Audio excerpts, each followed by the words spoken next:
इसकी क्या करनी है, बतानी है। तो बताइए इसका कौन सा राइट ऑर्डर होगा।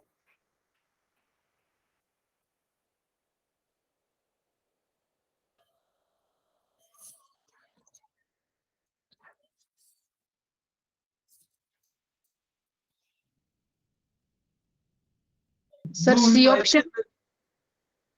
चलिए चेक करते हैं। आप सभी को पता है, इसको सबसे पहले सीक्वेंस में लिख लीजिए। सबसे पहले क्या आएगा, लिथियम, फिर क्या आएगा, बेरिलियम, फिर क्या आएगा, बोरॉन, फिर क्या आएगा, कार्बन, और नाइट्रोजन है नहीं, नाइट्रोजन, ऑक्सीजन, फ्लोरीन, और लास्ट में हमारे पास क्या है, नियॉन। अच्छा देखिए, इसका इलेक्ट्रॉनिक कॉन्फ़िगरेशन क्या हो जाएगा, 2s1, 2s2, और ये क्या हो जाएगा, 2p1, 2p2 एंड 2p क्या हो जाएगा, 6 हो जाएगा। ठीक है, ओके। अब हम बात करते हैं, आपका ये अगर फर्स्ट आयनाइजेशन एनर्जी निकालिएगा तो सबसे ज्यादा किसका हो जाएगा, नियॉन का, फिर आपका किसका हो जाएगा, कार्बन का, फिर किसका हो जाएगा, बेरिलियम का, फिर बोरॉन का, एंड सबसे कम जो है लिथियम का हो जाएगा। ये आयनाइजेशन एनर्जी फर्स्ट जो अगर जब मैं लिखूं तो, लेकिन हमें आयनाइजेशन एनर्जी फर्स्ट निकालनी ही नहीं है तो हम इसको छेड़ेंगे ही नहीं, हम सीधे सीधे आयनाइजेशन एनर्जी 2 के बारे में बात करेंगे। तो यहां से आपने एक इलेक्ट्रॉन निकाल लिया तो सीधे सीधे यहाँ पे क्या बचेगा, 1s2, और ये क्या बच जाएगा, 2s1, और यहाँ पे क्या बच जाएगा, 2s2, और यहाँ पे क्या बच जाएगा, 2p1, एंड यहाँ पे क्या हो जाएगा, 2p5 हो जाएगा। अच्छा, ये क्या हो जाएगा, फुलफिल्ड, और ये भी क्या हो जाएगा, फुलफिल्ड हो जाएगा। तो सबसे, हाँ, सबसे ज्यादा तो स्टेबल क्या हो जाता है, नोबेल गैस हो जाता है। ठीक है, तो सबसे ज्यादा नोबेल गैस हो जाएगा, क्यों, क्योंकि काफी ज्यादा स्टेबल है। तो यहाँ पे जो है क्या हो जाएगा कि इसका राइट आंसर क्या हो जाएगा आपका जो है, क्या हो जाएगा, सॉरी, नोबेल गैस में हम लोग जो है चेक करते हैं। अब हमारे सामने क्या है कि यहाँ पे देखिए, लिथियम नोबेल, अगर मैं इसका अरेंज करूं इसके अनुसार से, आप सभी को पता है कि आयनाइजेशन एनर्जी जो है इस डायरेक्शन में क्या होता है, डिक्रीज। इंक्रीज। आयनाइजेशन एनर्जी इधर से निकालने में आपको जितना छोटा होगा उतना ज्यादा लगेगा ना। Yes sir. इतना छोटा साइज होगा तो वहां से मैंने क्या कहा था कि जिसके अगर छोटी फैमिली है वहां से आपको बच्चे लेने में क्या होगा, दिक्कत होगा, इलेक्ट्रॉन लेने में दिक्कत होगा। तो इस डायरेक्शन में होता है। अब देखिए यहां पे क्या हो जाएगा कि सबसे ज्यादा किसका हो जाएगा, अगर हम बात करें तो सबसे ज्यादा तो नियॉन का होना चाहिए था, लेकिन नियॉन के बाद क्या हो जाएगा कि आपका जो है बोरॉन आ जाएगा, क्योंकि ये क्या कर जाएगा, यहां जंप कर जाएगा। ठीक है, और ये क्या कर जाएगा, यहां जंप कर जाएगा, लिथियम। और तो इस प्रकार से जो है आपका राइट आंसर क्या हो जाएगा, तो हम लिखते हैं नियॉन सबसे ज्यादा हो गया। फिर आपके पास क्या आ जाएगा, ये जो है, अच्छा यहाँ पे 2s2 है तो हमारे पास क्या आ जाएगा, बोरॉन, फिर क्या आ जाएगा, सबसे ज्यादा नियॉन का होगा, उल्टा डायरेक्शन होगा। ठीक है, फिर क्या हो जाएगा, बोरॉन का, फिर बोरॉन के बाद जो हम लोग क्या कर लेंगे, क्योंकि ये भी स्टेबल है तो ये क्या हो जाएगा आपका लिथियम का, और फिर किसका हो जाएगा आपका जो है कार्बन का, और सबसे कम किसका हो जाएगा, बेरिलियम का। तो इस प्रकार से जो है इसका राइट आंसर क्या हो जाएगा, आपका ए हो जाएगा। ठीक है, ओके। अब आपके सामने जो है ये क्या है, फर्स्ट आयनाइजेशन पोटेंशियल आपसे पूछ रहा है कि फर्स्ट आयनाइजेशन पोटेंशियल जो है वो बेरिलियम एंड बोरॉन में किसका ज्यादा होगा। बताइए किसका ज्यादा होगा और कौन सा ऑप्शन होगा।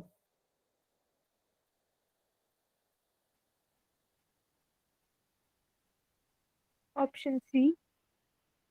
ओके, अब देखिए आपको पता है बोरॉन एंड बेरिलियम में किसका ज्यादा होगा, बेरिलियम का। क्यों, क्योंकि ये क्या है 2s2 है और ये क्या है 2s1 है।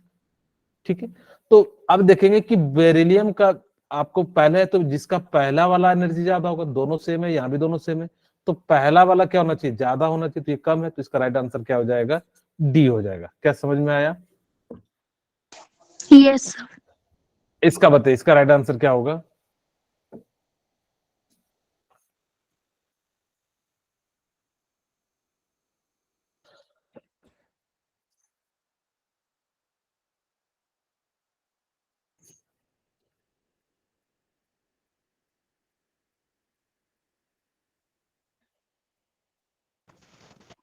सर ये ऑप्शन। ओके चलिए, आपको मैंने ये वाला बता दिया, lithium, beryllium, boron, carbon, nitrogen, oxygen, fluorine. ठीक है, हमारे पास नहीं है तो इसको हटा भी सकते हैं। तो आपके पास जो ऑर्डर होता वो क्या हो जाता है, ये जो है आपका हाफ फुलफिल्ड है 2s2, और ये क्या है आपका हाफ फिल्ड है। तो ये सबसे ज्यादा यानी कि क्या हो जाएगा, नाइट्रोजन हो जाएगा। अगर जो मैं लिखूं तो जो है लिथियम, लिथियम से ज्यादा बोरॉन, बोरॉन से ज्यादा बेरिलियम, बेरिलियम से ज्यादा कार्बन, कार्बन से ज्यादा ऑक्सीजन एंड नाइट्रोजन। अब जो जो एलिमेंट है आपके पास, लिथियम नहीं है कोई बात नहीं है, बोरॉन है तो बोरॉन लिख दिया, बेरिलियम, कार्बन भी है तो कार्बन भी लिख दिया, ऑक्सीजन है तो ऑक्सीजन एंड नाइट्रोजन। तो देखिए कौन सा ऑप्शन सही है आपका, बोरॉन, बेरिलियम, कार्बन, ऑप्शन क्या हो जाएगा, बी हो जाएगा। बोलिए क्लियर है? Yes sir. अच्छा, ये समझ में आ गया ना कि कैसे कर रहे हैं? ये तो किन्हीं को कोई दिक्कत तो नहीं है ना? नो अच्छा, सर। यहाँ पे सेकेंड आयनाइजेशन एनर्जी पूछा है, हमने जो है फर्स्ट आयनाइजेशन एनर्जी निकाल यस दिया है। कि सही निकाले हैं? सही सर, निकाले, सेकेंड सेकंड ही आयनाइजेशन। निकालिए। सही निकाला था सर। हाँ ठीक है, हाँ ओके। अब हमारे पास पूछा है कि लोएस्ट आयनाइजेशन एंथैल्पी कितनी हो जाएगी, इसका जिसका साइज क्या होगा, बड़ा होगा तो उसकी आयनाइजेशन एनर्जी क्या होगी, कम। कम। डिक्रीज, कम हो जाएगी। ठीक है, तो सबसे बड़ा साइज किसका है? Sir D option. बिल्कुल सही। ऑप्शन यहाँ पे आप ऐसे भी देख सकते थे कि ये कितना हो जाएगा 8, और ये कितना हो जाएगा 9, और 4 3 ये 7, और ये 11। इसका देखेंगे तो 2,6, इसका 2,7, और इसका 2,5, और ये कितना हो जाएगा 2,8,1। जिसका, हाँ, 2,8। तो जिसका सेल ही बड़ा है उसका साइज बड़ा हो जाएगा, साइज बड़ा हो जाएगा तो आयनाइजेशन एनर्जी क्या लगेगी, कम लगेगी। इसलिए इसका राइट आंसर क्या हो जाएगा, डी। ये बताइए इसका राइट आंसर क्या होगा?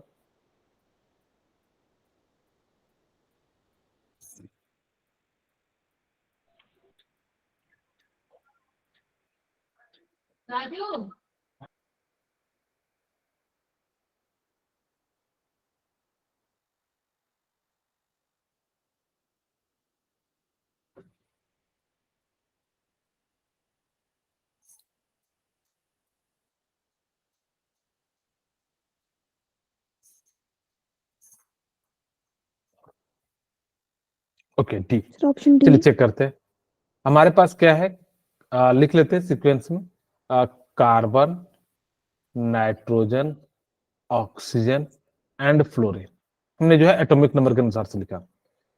सबसे कम तो कार्बन का हो जाएगा, और फिर उसके बाद किसका हो जाएगा आपका, क्योंकि हमारे पास पता है कि इस डायरेक्शन में डालते हैं तो ये यहाँ पे ऑक्सीजन हो जाएगा, फिर नाइट्रोजन हो जाएगा, और फिर क्या हो जाएगा, फ्लोरीन हो जाएगा।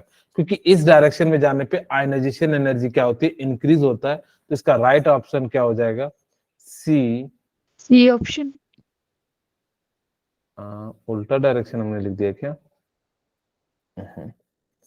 कार्बन, एक मिनट वापस से लिख लेते हैं। क्या हो गया, हमारे पास क्या हो जाएगा, lithium, beryllium, boron, carbon, nitrogen, oxygen, fluorine. तो सबसे कम तो लिथियम का हो जाएगा, फिर किसका हो जाएगा, बोरॉन का, फिर बेरिलियम का, यहां तक हो गया, फिर किसका हो जाएगा, कार्बन का, फिर ऑक्सीजन का। अच्छा, यहाँ पे सेकेंड आयनाइजेशन एनर्जी पूछा है, हमसे फर्स्ट पूछा ही नहीं है। ठीक है, यस सर। तो हमारे पास क्या है, कार्बन है, नाइट्रोजन है, ऑक्सीजन है एंड फ्लोरीन है। तो इसका जो क्या हो जाएगा 2p2, और इसका कितना हो जाएगा 2p3, और ये कितना हो 3। जाएगा 2p4, एंड ये कितना हो जाएगा 2p5 हो जाएगा।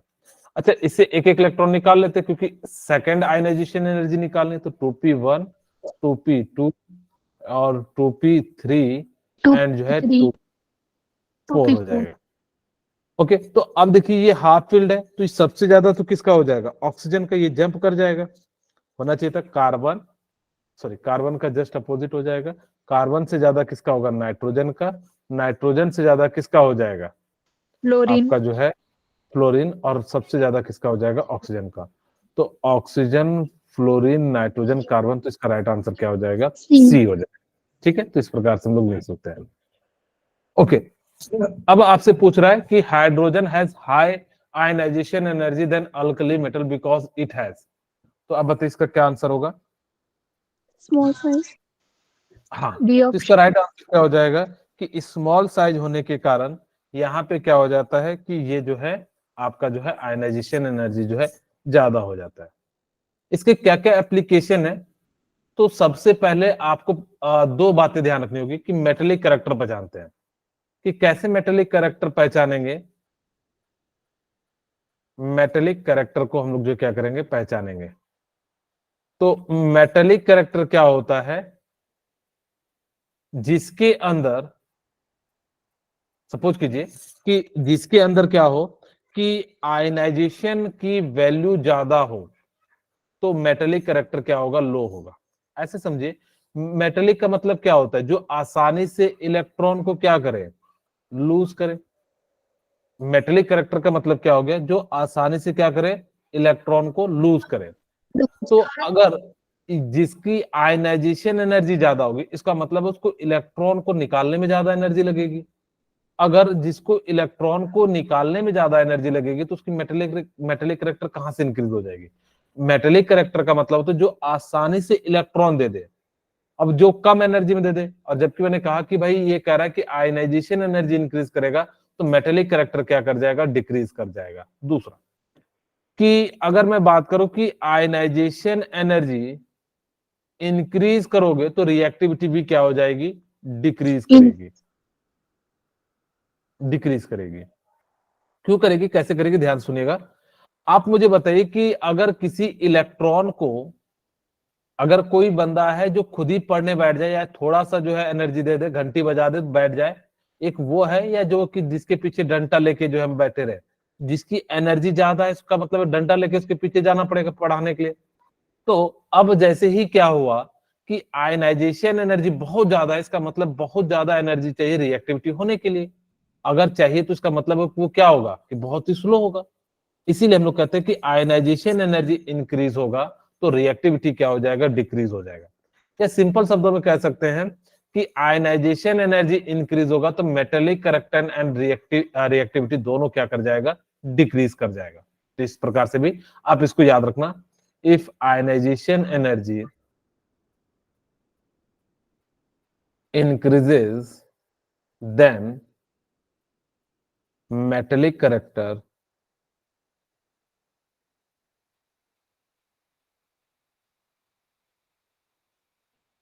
and reactivity decreases।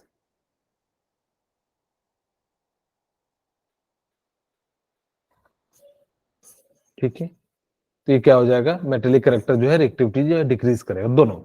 तो इस प्रकार से आप किसी को भी बता सकते हैं कि किसकी मेटेलिक कैरेक्टर ज्यादा है, कौन जो है रिएक्टिविटी ज्यादा होगा। तो आयनाइजेशन एनर्जी देख के हम बता सकते हैं कि किसकी रिएक्टिविटी ज्यादा है। जैसे मैं आपको एक एग्जांपल के रूप में क्वेश्चन कराता हूं, आप मुझे बताइए कि मेरे पास 4 एलिमेंट है, ए बी सी डी, और एक के पास है 200 इलेक्ट्रॉन वोल्ट, दूसरे के पास है 300 इलेक्ट्रॉन वोल्ट, और एक के बाद है 100 इलेक्ट्रॉन वोल्ट, एंड जो है 400 इलेक्ट्रॉन वोल्ट।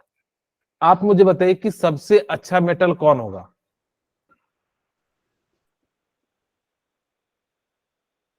400 इलेक्ट्रॉन वोल्ट वाला। जिसकी आयनाइजेशन एनर्जी जितनी कम होगी, तो वो उतना ही क्या हो जाएगा, बेटर। बेस्ट मेटल हो जाएगा। अगर जो मेटल बढ़िया है, तो इसकी रिएक्टिविटी भी क्या होगी, बढ़िया। अच्छी होगी। जिसका कम एनर्जी में जो है वो क्या करे, इलेक्ट्रॉन को लूज करेगा, तभी तो जल्दी जल्दी रिएक्शन करेगा। तो इसीलिए जो है ये क्या हो जाता है कि जिनकी एनर्जी कम होगी, आयनाइजेशन एनर्जी, वो अच्छा मेटल होगा, और उसकी रिएक्टिविटी भी क्या हो जाएगी, ज्यादा हो जाएगी। तो इस टाइप से अगर जब क्वेश्चन आएगा तो आप जो है इसको सॉल्व कर लीजिएगा। ओके, अब हम बात करते हैं इलेक्ट्रॉन एफिनिटी की। तो इलेक्ट्रॉन एफिनिटी का मतलब क्या होता है कि किसी भी एटम में एक इलेक्ट्रॉन को ऐड करने के लिए जो अमाउंट ऑफ एनर्जी की रिक्वायरमेंट होती है उसी को हम लोग कह देते हैं इलेक्ट्रॉन एफिनिटी कह देते हैं।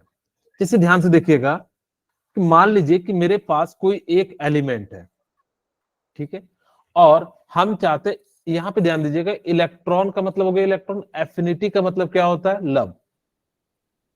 ठीक है, जो इलेक्ट्रॉन से लव करे उसी को हम लोग कह देते हैं इलेक्ट्रॉन एफिनिटी। अगर आपने यहाँ पे क्या करा कि एक इलेक्ट्रॉन को ऐड कराया और जब कोई इलेक्ट्रॉन लेता है तो उस पर चार्ज कैसा आ जाता है, निगेटिव आ जाता है। साथ में यहाँ पे एनर्जी क्या करेगा, रिलीज करेगा। अगर रिलीज करता है तो उसकी वैल्यू क्या हो जाती है, निगेटिव हो जाती है, होती है कि नहीं। और आपको पता है कि अगर एनर्जी रिलीज करेगा तो कैसा प्रोसेस हो जाएगा, एंडोथर्मिक या एक्सोथर्मिक हो जाएगा। एक्सोथर्मिक। एक्सोथर्मिक। तो ये कैसा प्रोसेस होता है, exothermic. Electron affinity is a exothermic process. ठीक है, ये कैसा हो गया आपका, एक्सोथर्मिक प्रोसेस हो गया।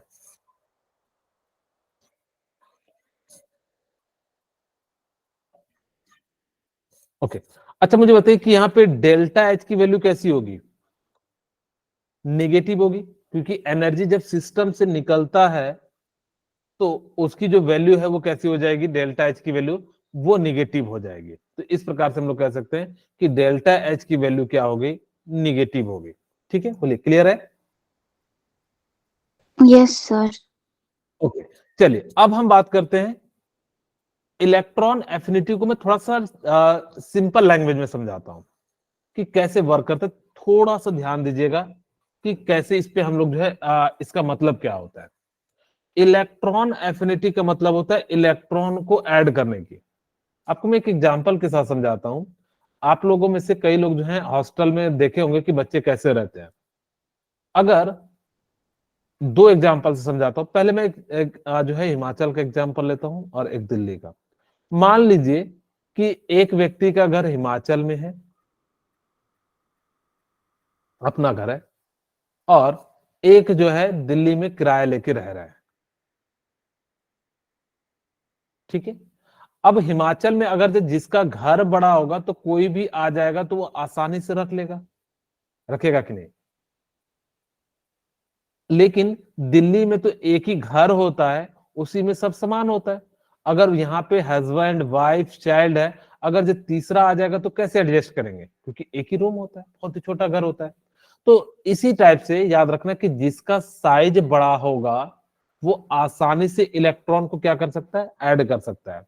या आप लोगों ने देखा होगा कि गांव घर में अगर जब किसी के घर में फंक्शन होता है तो हम लोग उसके घर में जो है स्टे करा देते हैं, जहां पे क्या होते हैं, जिसका घर बड़ा होता है तो वहीं पे हम लोग क्या कहते हैं कि 4-5 आदमी को जो है वहां रख देते हैं, इस प्रकार से एडजस्ट कर देते हैं, तो उसको भी कोई दिक्कत नहीं होता है।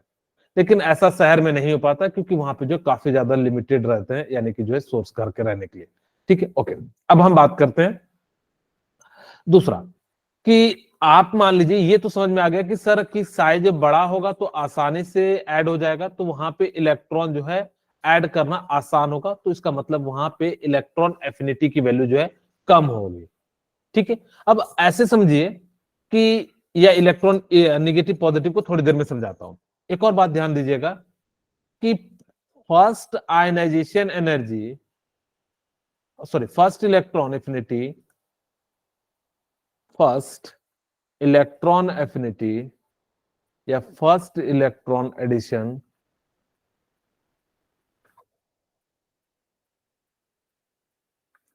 Addition shows exothermic process.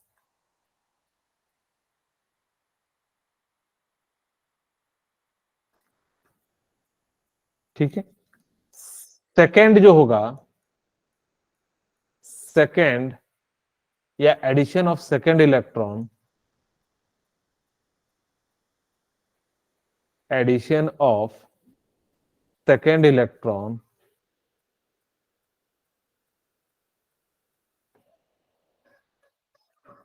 shows endothermic process।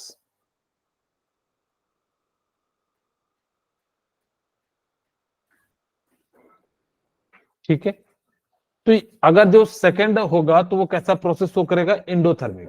अभी मैं एग्जांपल के साथ समझाता हूं तो ज्यादा क्लियरिटी आ जाएगी। जैसे यहाँ पे देखिए, generally first electron addition in isolated gases atom is exothermic, मैंने बता दिया, क्योंकि जब पहला इलेक्ट्रॉन ऐड कीजिएगा तो वो एनर्जी रिलीज करेगा। क्योंकि आप ऐसे समझ लीजिए कि मान लो कि मैं आपको एक एग्जांपल, एक क्लास है, एक बेंच है, तो उस पे 2 बच्चे बैठते हैं, ठीक है। अगर तीसरा आ जाए तो ये खुद ही एडजस्ट करके बैठा लेंगे, ये तो खुशी खुशी बैठा ले। इसका मतलब है कि इन्होंने खुशी खुशी बैठाया, तो इसका मतलब है एनर्जी रिलीज हुआ होगा, ठीक है, रिलीज एनर्जी। लेकिन अब क्या हुआ कि इसकी बैठने की कैपेसिटी 2 थी, लेकिन हमने 3 बैठा दिया। अब क्लास की स्ट्रेंथ इतनी ज्यादा हो गई कि यहाँ पे मैंने क्या करा कि एक और इलेक्ट्रॉन को, यानी कि एक और बंदे को बैठा दिया, या एक और स्टूडेंट को बैठा दिया। अब जब बैठाएंगे तो ये क्या बैठाना चाहेगा क्या? नो कहोगे सर। कि सर 2 तो बैठे, 2 का कैपेसिटी था, 3 बैठा दिए तो हमने किसी तरह एडजस्ट कर ले, चौथा नहीं बैठाएंगे। और अगर जब आपने बैठाया तो बाहर से उसको एनर्जी देनी पड़ेगी जबरदस्ती, बैठो, नहीं बैठाओगे तो डंडा लेके पीटेंगे या कंप्लेन कर देंगे, इस टाइप से करना पड़ेगा कि नहीं? Yes sir. तो हाँ, तो इसीलिए तो यहाँ पे क्या हो जाता है कि फर्स्ट इलेक्ट्रॉन में तो एनर्जी रिलीज होती है, और सेकंड में क्या हो जाती है, आपको बाहर से एनर्जी देनी पड़ेगी। तो ये कहता है कि एक्स है, एक्स गैसियस है, और आपने क्या करा कि 1 इलेक्ट्रॉन को ऐड किया, तो यहाँ पे क्या हो जाएगा, एक्स माइनस गैस हो जाएगा, साथ में एनर्जी रिलीज होगी। तो ये कहता है कि फर्स्ट इलेक्ट्रॉन गेन एंथैल्पी जो होता है वो क्या होता है, नेगेटिव हो जाता है, और सेकंड जो होता है वो कैसा हो जाता है, पॉजिटिव हो जाता है, ठीक है। यहाँ पे देखिए, आपके पास ऑक्सीजन है, तो पहला वाला जो एलिमेंट है वो एनर्जी रिलीज कर रहा है, और दूसरा वाला एनर्जी रिलीज कर रहा है, और ये क्या कर रहा है, एनर्जी गेन। गेन कर रहा है, ठीक है। तो इस प्रकार से आप हमेशा याद रखना कि जो आयनाइजेशन एनर्जी हो, सॉरी, इलेक्ट्रॉन एफिनिटी होगी, वो हमेशा सेकंड की वैल्यू वाइज हमेशा ज्यादा होगी। याद रहेगा कि सेकंड की इलेक्ट्रॉन एफिनिटी जो होगी वो हमेशा ज्यादा होगी, क्योंकि आप एक खुद ही बैठा लेना और एक जबरदस्ती बैठाना, दोनों में क्या है, अंतर है, यस सर। ठीक है। तो जब अंतर है तो जिस कारण से हम लोग क्या कहेंगे कि सेकंड वाले का जब एडिशन होगा इलेक्ट्रॉन का, तो आपको बाहर से इलेक्ट्रॉन क्या करना, बाहर से एनर्जी क्या करनी पड़ेगी, देनी पड़ेगी। और फर्स्ट एंड सेकंड में हमेशा जो है आयनाइजेशन एनर्जी किसकी ज्यादा होगी, आयनाइजेशन एनर्जी को फर्स्ट मान लीजिए, और इसको आयनाइजेशन एनर्जी 2। तो हमेशा याद रखना कि आयनाइजेशन एनर्जी 2 की वैल्यू जो, आयनाइजेशन नहीं है, ये इलेक्ट्रॉन एफिनिटी है, ठीक है। तो इलेक्ट्रॉन एफिनिटी फर्स्ट की, इलेक्ट्रॉन एफिनिटी सेकंड की, तो हमेशा याद रखना कि इलेक्ट्रॉन एफिनिटी सेकंड की क्या होगी, ज्यादा होगी इलेक्ट्रॉन एफिनिटी फर्स्ट से। बोलिए, क्लियर है? Yes sir. ओके, अब वही कहता है कि formation of polynegative anion like O-2 and 3 C-4, वो हमेशा एंडोथर्मिक प्रोसेस होगा। पहला प्रोसेस जो होगा, ये वाला जो प्रोसेस है वो कैसा होगा, एक्सोथर्मिक होगा, और बाकी जो सेकंड, थर्ड, फोर्थ जो भी होंगे वो कैसे हो जाएंगे, एंडोथर्मिक हो जाएगा। यही बात को ऊपर में भी इन्होंने लिखा है, second electron addition in isolated gases atom is always an endothermic process. इसका मतलब है कि आप पहला इलेक्ट्रॉन जब ऐड कीजिएगा तो खुद ही ये लोग एडजस्ट करेंगे, लेकिन दूसरा जैसे ही कीजिएगा तो ये क्या करेंगे, आपको रिपल्सन करेंगे, और जब रिपल्सन करेंगे तो अब आपको बाहर से एनर्जी क्या करनी पड़ेगी, देनी पड़ेगी। ओके, अब हम बात करते हैं कि कौन कौन सा फैक्टर अफेक्ट करता है। तो सबसे पहला है साइज। जो साइज होगा ना, आप मुझे बताइए कि जितना बड़ा साइज होगा, atomic size, atomic size increase होगा तो इलेक्ट्रॉन एफिनिटी क्या होगा, इंक्रीज होगा या डिक्रीज होगा, डिक्रीज। डिक्रीज होगा। वेरी गुड, क्योंकि मैंने कहा कि जितना बड़ा घर होगा उसमें आसानी से क्या हो जाएगा, कोई भी रह सकता है, या ऐसे भी समझ सकते हैं कि यहाँ पे देखिए, खुद सोचिए कि मेरे पास क्या है कि दो एटम है और एक में मैंने जो है इस प्रकार से लिया, 3 सेल ले लेते हैं, ठीक है। अब मुझे बताइए कि यहां से फोर्स ऑफ अट्रैक्शन इसका क्या लगेगा, ज्यादा लगेगा, तो इसका मतलब है इलेक्ट्रॉन इलेक्ट्रॉन के बीच रिपल्सन ज्यादा होगा। अब बड़ा सा है तो इसके यहाँ पे रिपल्सन क्या होगा, कम होगा। तो कम होगा तो क्या हो जाएगा, आसानी से यहाँ पे स्टे कर जाएगा। इसी कारण से जितना बड़ा साइज होगा, इलेक्ट्रॉन एफिनिटी उतनी ज्यादा होगी। अगर साइज छोटा है तो ये इलेक्ट्रॉन जैसी कोई आएगा तो आपस में ही पहले इलेक्ट्रॉन रिपल्सन करने लगेंगे। जैसे मान लो कि मैंने कहा कि एक टेबल है और एक टेबल में 3 बच्चे बैठे हैं। अब वो लोग क्या करेंगे, आपस में ही तीनों लड़ने लगेंगे, तू इधर नहीं हंसना, इधर नहीं हटना, उधर नहीं जाना, इस प्रकार से किताब को पूरा ओपन कर लो, जगह नहीं है, इस टाइप से वगैरह वगैरह वगैरह हम लोग जो है प्लान करने लगते हैं जब हमारे पास जो है ज्यादा बच्चे बैठने लगते हैं बेंच पे। तो उसी तरीके से यहाँ भी इलेक्ट्रॉन इलेक्ट्रॉन का जो है क्या होगा, रिपल्सन होगा। और रिपल्सन होने के कारण ये क्या करेगा कि यहाँ पे इलेक्ट्रॉन को ऐड करने के लिए, अब रिपल्सन होगा तो मैंने क्या कहा, बाहर से मुझे फोर्स लगाना पड़ेगा। और जैसे ही बाहर से फोर्स लगाएंगे तो जिस कारण से यहाँ पे क्या हो जाएगा कि आपको जो है ज्यादा एनर्जी की लगेगी। तो जितना बड़ा साइज, इलेक्ट्रॉन को ऐड करना उतना आसान होगा। ऐसे समझ सकते हो कि हमारे गांव घर में कोई आता है तो हम आसानी से रख लेते हैं, और अगर जब वही शहर की बात करें तो वहां पे जो है काफी ज्यादा मुश्किल हो जाता है। दूसरा हम बात करते हैं, जब आपके पास क्या हो, इफेक्टिव न्यूक्लियर चार्ज हो। इफेक्टिव न्यूक्लियर चार्ज, ठीक है। तो इफेक्टिव न्यूक्लियर चार्ज क्या कहता है कि अगर आप इस डायरेक्शन में चलते हैं, lithium, beryllium, boron, carbon, nitrogen, oxygen, fluorine, इस डायरेक्शन में चलते हैं तो इफेक्टिव न्यूक्लियर चार्ज क्या होता है, बढ़ जाता है। Increase. तो इफेक्टिव न्यूक्लियर चार्ज अगर इंक्रीज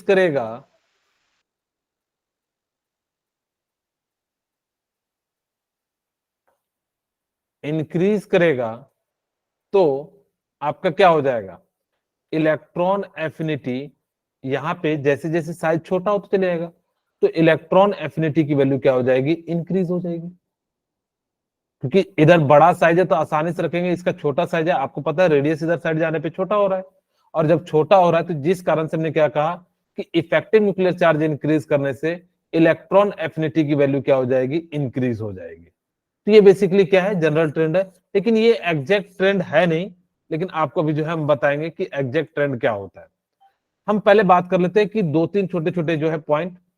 कहता है कि एटॉमिक साइज जो होगा, जितना ज्यादा होगा, अगर एटॉमिक साइज की हम बात करें, जितना बड़ा होगा उसका इलेक्ट्रॉन एफिनिटी उतना ही क्या होगा, कम होगा।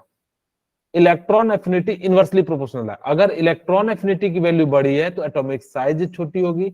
एटॉमिक अगर इलेक्ट्रॉन एफिनिटी की वैल्यू कम है तो एटॉमिक साइज की वैल्यू क्या हो जाएगी, बड़ी हो जाएगी। अच्छा देखिए, बी को इफेक्टिव न्यूक्लियर चार्ज को समझाते हैं पॉजिटिव एंड नेगेटिव के फॉर्म में। अगर मान लीजिए कि पॉजिटिव का मतलब है कि कोई एलिमेंट है, इसके पास इलेक्ट्रॉन की कमी है, ठीक है, इस पे पॉजिटिव है तो इसका मतलब क्या है, किसी ने इलेक्ट्रॉन ले लिया, इसको क्या है, इलेक्ट्रॉन की बहुत ज्यादा रिक्वायरमेंट है या नहीं है। Yes, sir. और इसके पास इलेक्ट्रॉन आ गया तो इसका मतलब क्या है कि यहाँ पे इलेक्ट्रॉन की इसकी रिक्वायरमेंट नहीं। ऐसे समझिए, मान लीजिए कि हॉस्टल में 2 बच्चे हैं, एक बच्चे ने जो है सिर्फ दोपहर का खाना खाया, शाम में कुछ भी नहीं खाया, तो उसको क्या लगेगी, भूख लग जाएगी। तो वो क्या करेगा, एकदम बिल्कुल रेडी रहेगा थाली उली लेके, जैसे ही बेल बजेगा और वो क्या कर जाएगा, आपका जो है तुरंत जो है मेज में चला जाएगा। लेकिन एक बंदा है दूसरा, वो क्या कर रहा है, एकदम बिल्कुल अच्छे से मजे से खा पी के रेडी है, तो क्या करेगा, सबसे लास्ट में जाता है। जैसे आप लोगों ने भी कई बार देखा होगा कि जब आप लोग स्कूल में से खा के आते हैं तो घर में आराम से खाना खाते हैं। लेकिन अगर जिस दिन मान लो कि नहीं खा के आए तो मम्मी को कहते हैं फटाफट से लगाइए, हम खाएंगे और फिर जो भी बाकी काम है वो बाद में करेंगे। ऐसा कई बार किए होंगे। तो Yes, उसी sir. तरीके से, हाँ, तो उसी तरीके से क्या होता है कि पॉजिटिव चार्ज है तो इसका मतलब इलेक्ट्रॉन का भूखा है, तो ये क्या करेगा, तुरंत ले लेगा। जितना ज्यादा पॉजिटिव चार्ज तो उतना ज्यादा इलेक्ट्रॉन एफिनिटी, और नेगेटिव चार्ज है तो इनवर्सली प्रोपोर्शनल है, जितना ज्यादा नेगेटिव चार्ज उतना ही कम क्या हो जाएगा, इलेक्ट्रॉन एफिनिटी हो जाएगा। तो यहाँ पे तुरंत ऐड हो जाएगा, जबकि यहाँ पे क्या होगा, रिपल्सन के कारण जो है ऐड नहीं होगा। अच्छा ध्यान से सुनिएगा, electron affinity, electron affinity and electron gain enthalpy में क्या अंतर होता है, किन्हीं को पता है? दोनों तो सेम ही चीज है, लेकिन अंतर क्या है, साइन का अंतर है।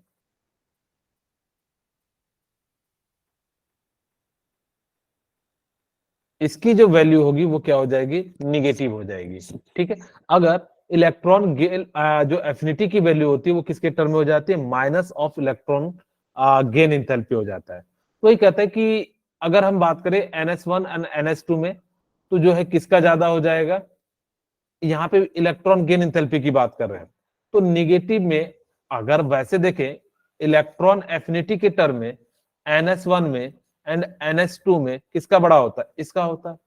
अगर हम इलेक्ट्रॉन गेन इंथैल्पी की बात करें तो इस पे माइनस आ जाएगा, तो माइनस में बड़ा होगा तो उसका मतलब छोटा हो जाएगा, तो क्या हो जाएगा, NS1 जो है वो NS2 हो जाएगा। और ये वैल्यू किसके लिए है, इलेक्ट्रॉन एफिनिटी के लिए, और ये जो वैल्यू है वो किसके लिए, इलेक्ट्रॉन गेन एंथैल्पी के लिए।